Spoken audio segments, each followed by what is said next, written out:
Janasena party నుంచి advocate Rajani గారు, అధికార ప్రతినిధి వారు కూడా ఉన్నారు.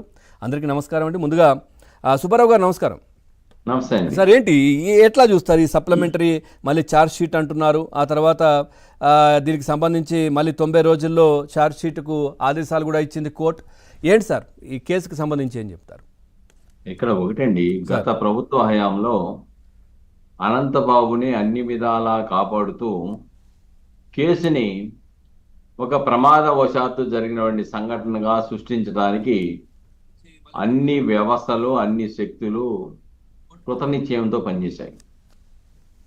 అలాగనే అనంతబాబుతో కూడా ఇది ఫలానా సెంటర్లో యాక్సిడెంట్ వల్ల మీ పిల్లవాడు గాయాలైనాయి, ప్రమాదంలో ఉన్నాడు, హాస్పిటల్కి తీసుకెళ్తా అని చెప్పేసి వాళ్ళ కుటుంబ సభ్యులకు ఫోన్ చేసి ఆ దిశలో దాన్ని ఒక ప్రమాదవశాత్తు చనిపోయినటువంటి సంఘటనగా చిత్రీకరించడానికి ప్రయత్నం చేశారు.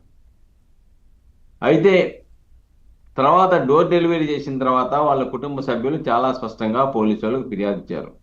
ఫలానా అనంతబాబు ఇలాగ 31 గాయాలు, 3 అంతర్గత గాయాలు, ఇలాగ ఒంటి నిండా గాయాలు ఉన్నాయి, గాయాలతో చనిపోయి ఉన్నాడు, ఆయన కారులోనే తీసుకొచ్చాడని చెప్తే ఆనాడు అధికార పార్టీ అధీనంలో ఉన్నటువంటి పోలీసులు అది అనుమానాస్పదముగా నమోదు చేశారు.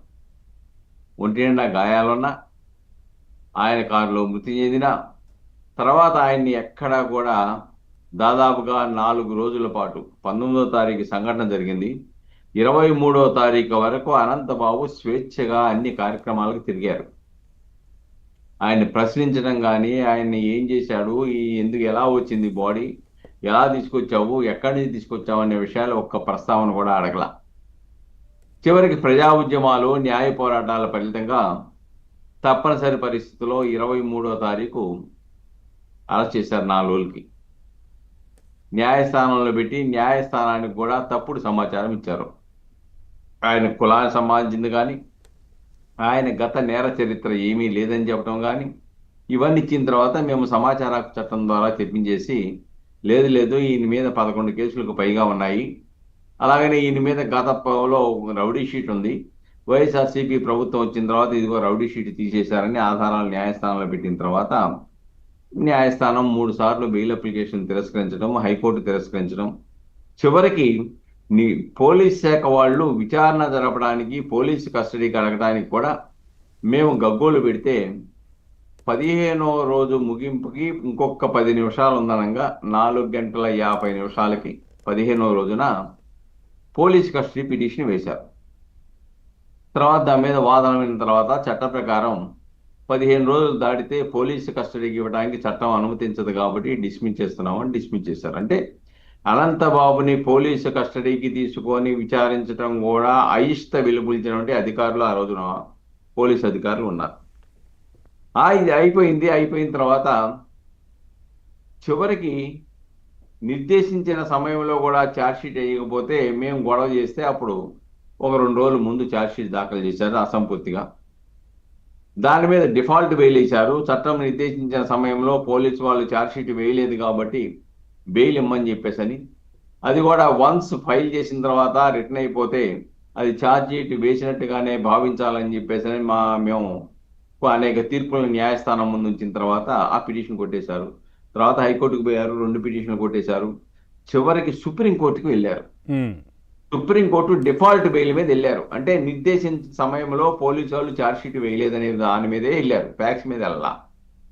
దాంట్లో ఆనాడు వైఎస్ఆర్సీపీ అధికార పార్టీ తరపున, ఈ ప్రభుత్వం తరపున నియమించినటువంటి సుప్రీంకోర్టులో న్యాయవాది చెప్పింది ఏంటంటే, ఇంటీరియం బెయిల్ వేస్తే మధ్యస్థ బెయిల్ ఇవ్వచ్చండి, డిఫాల్ట్ బెయిల్లో కూడా అభ్యంతరం ఏమీ లేదని ప్రభుత్వం తరపున చెప్పడంతో న్యాయస్థానం ఆయనకి మధ్యస్థ బెయిల్ ఇచ్చారు. ఇప్పటికీ ఆయన ఆ మధ్యస్థ బెయిల్ మీదే కొనసాగుతున్నాడు. మెయిన్ డిఫాల్ట్ బెయిల్ అప్లికేషన్ సుప్రీంకోర్టులో పెండింగ్ ఉంది. అది క్షుణ్ణంగా తర్వాత ఆ డిఫాల్ట్ బెయిల్ వచ్చిన తర్వాత రాజమండ్రి సెంట్రల్ జైలు నుంచి దళితుల్ని నరికి డోర్ డెలివరీ చేసిన వీరోచితమైన వ్యక్తిగా, ఒక వీరుడిగా, ధీరుడిగా దండలేసి పెద్ద ఎత్తున వైఎస్ఆర్సీపీ వాళ్ళు ఊరేగింపుగా తీసుకెళ్లిన సంఘటన చూశాం.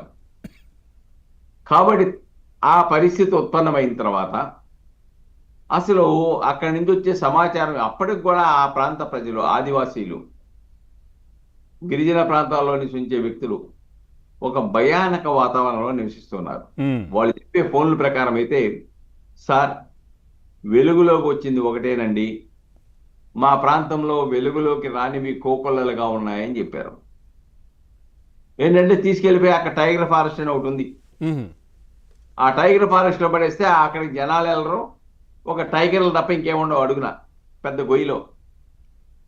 కాబట్టి టైగర్లు తినేస్తే మా అంతు మంతు ఉండదు, ఎవరేమయ్యారో తెలియదు, మనిషి మాయమైపోతాడు అంతే. అలాంటి సంఘటనలు కూడా చేసిన సంఘటనలు ఉన్నాయండి.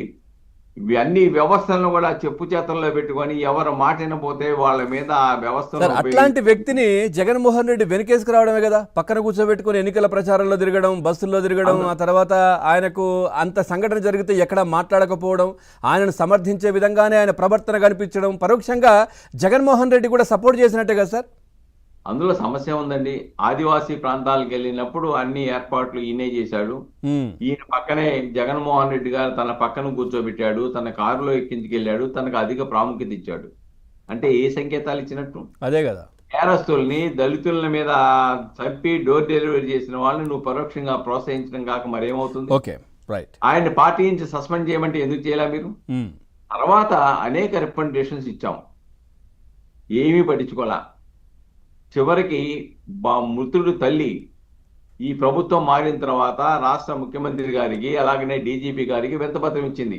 Okay, right. ఏమంటే దీంట్లో టెక్నికల్ ఎవిడెన్స్ తీసుకోలేదు, మా అబ్బాయి చాలా బలవంతుడు, 31 గాయాలు, 3 అంతర్గత గాయాలు చేశారు, కాబట్టి ఒక్కడి వల్ల కాదు, చనిపోయిన మా వాడిని మోపి ఎత్తి తిరిగి కారులో వేయటమని ఆయన ఎవరి వల్ల కానివ్వండి సమస్య అది. కాబట్టి దీంట్లో ఒక్కడే ముద్దాయిగా ఛార్జ్షీట్ దాఖలు చేశారు, ఈ నేరం మొత్తం చేసింది ఒక్కడే అని చెప్పేసి అని. అది కాదు, ఇంకా ఉన్నారు. Right sir, technical right. Evidence ఆధారంగా అన్ని ఆధారాల ప్రాతిపదికగా విచారణ జరపాలంటే అప్పుడు డీజీపీ గారు స్పందించి ఎస్ ఈ కేసులో వాస్తవికత ఉంది, ఆమె కోరికలో న్యాయం ఉందని చెప్పేసి ఎస్పీ బిందు మాధవ్కి, కాకినాడ ఎస్పీకి ఆదేశాలు ఇవ్వటం, ఆయన ఇన్వెస్టిగేషన్ ఆఫీసర్ని అపాయింట్ చేయటం, ఆయన ద్వారా న్యాయస్థానంలో తదుపరి విచారణ, ఫర్దర్ ఇన్వెస్టిగేషన్ రైట్ సార్, జరపడానికి రైట్. ఆదేశాలు ఇవ్వటం. ఆదేశాలు నిన్న ఆల్రెడీ ఫర్దర్ ఇన్వెస్టిగేషన్ జరుపుకోండి, 9 నెలల్లో కంప్లీట్ చేయండి, రిపోర్ట్ ఫైల్ చేయండి అని చెప్పేసి ఫర్దర్ విచారణకి, తదుపరి విచారణకి ఆదేశాలు ఇస్తూ న్యాయస్థానం ఒక